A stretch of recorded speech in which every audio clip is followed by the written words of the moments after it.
네, 화제 이슈 콕 집어서 파헤쳐봅니다. 아침에 픽 시작합니다. 앞서 보신 것처럼 정용진 신세계그룹 회장과 도널드 트럼프 미국 대통령 당선인 깜짝 회동을 가졌습니다. 관련 소식 이인철 참정경제연구소장과 함께 자세히 짚어보도록 하겠습니다. 안녕하세요. 네, 보신 것처럼 정계, 계계, 그러니까 한국 사람으로서는 그 인사 중에 처음으로 트럼프 당선인을 만난 겁니다. 일단은 10분에서 15분 정도 회동이 오갔다고 하는데 어떤 이야기가 오갔는지는 밝히지 않았어요. 맞습니다. 어떻게 예상을 해볼 수 있을까요? 트럼프 2기 관세 정책은 중국과 같은 이제 이 적대국뿐만이 아니라 동맹국까지 겨냥을 하고 있습니다. 예. 그런데 우리는 지난해 대미 무역 흑자 63조 원 사상 최대를 기록하고 있습니다. 근데 지금 현재 탄핵 정국으로 인해서 외교는 공백이죠. 예. 골든타임 놓치는 게 아니냐라는 우려가 컸는데 어쨌든 말씀하셨던 것처럼 국내 정재계 인사 가운데는 최초로 정용진 신세그룹 회장이 장남입니다. 예. 트럼프 주니어 초청으로 인해서 트럼프 당선인과 10분에서 15분 정도 심오한 대화를 나눴다라고 얘기를 했는데요.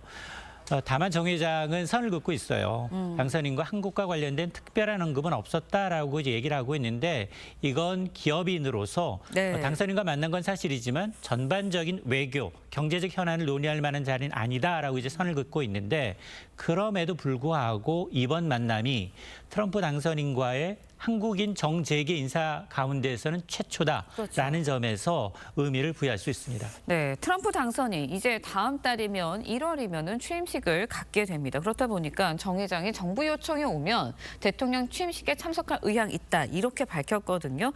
정부 대신에 미국과 이제 가교 역할, 소통을 하는 역할을 할 수도 있는 거 아니냐 이런 기대감도 있어요. 맞습니다. 정 회장이 지금 마르라고 리조트 체류 기간 동안 이 트럼프 주니어를 통해서 네. 일론 머스크와 같은 당선인 측의 주요 인사와 연쇄 미팅을 통해서 교류할 수 있는 시간을 충분히 가졌다라고 언급을 하고 있습니다.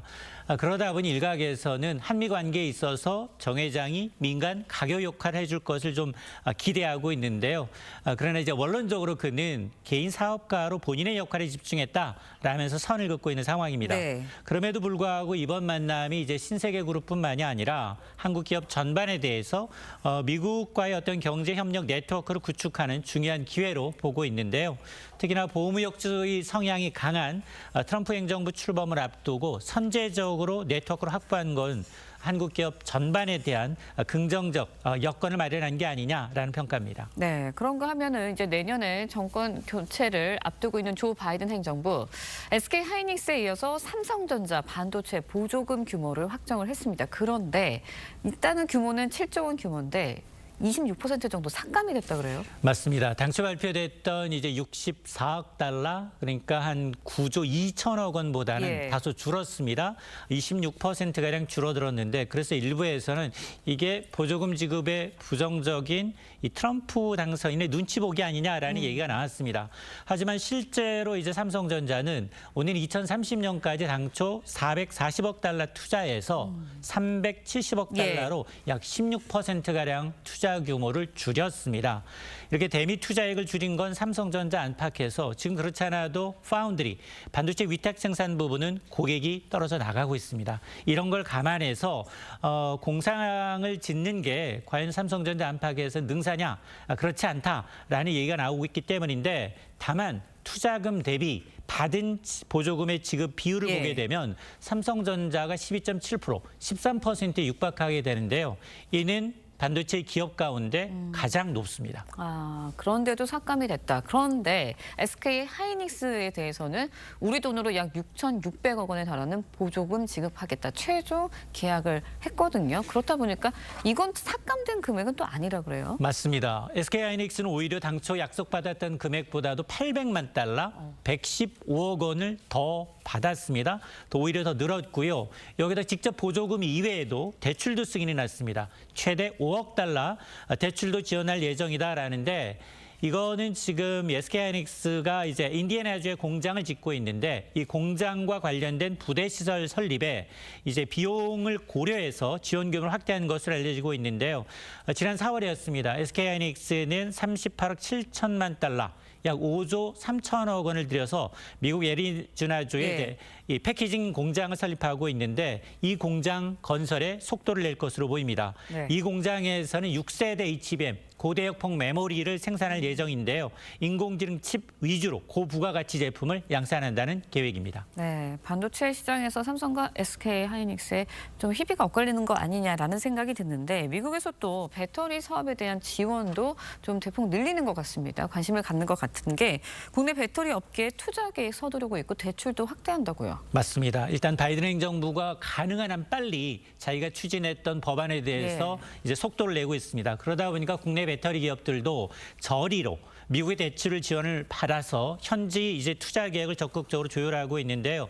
우선 SK온과 포드의 합작 법인입니다. 블루오블 SK가 약 4조 원 가량의 유상 감자를 통해서 자본을 재배치했는데 이는 미국 에너지부의 약 14조 원 규모의 첨단 기술 차량 제조 대출 승인이 났기 때문에 가능한 네. 겁니다.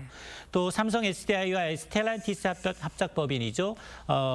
스타플러스 에너지 역시 약 10조 원 규모의 대출을 승인받았기 때문에 국내 배터리 기업들도 미국의 저리 대출에 힘입어서 현지 투자 계획을 좀 서두르고 있는 상황입니다. 네, 연말 안에 올해 안에 미국의 보조금과 대출 지급 승인 절차 마무리됐습니다. 그러면서 이제 국내 기업들 일단은 좀 안도하는 분위기인 것 같은데 트럼프 행정부 일단은 내년, 그러니까 바로 한 달 뒤에요.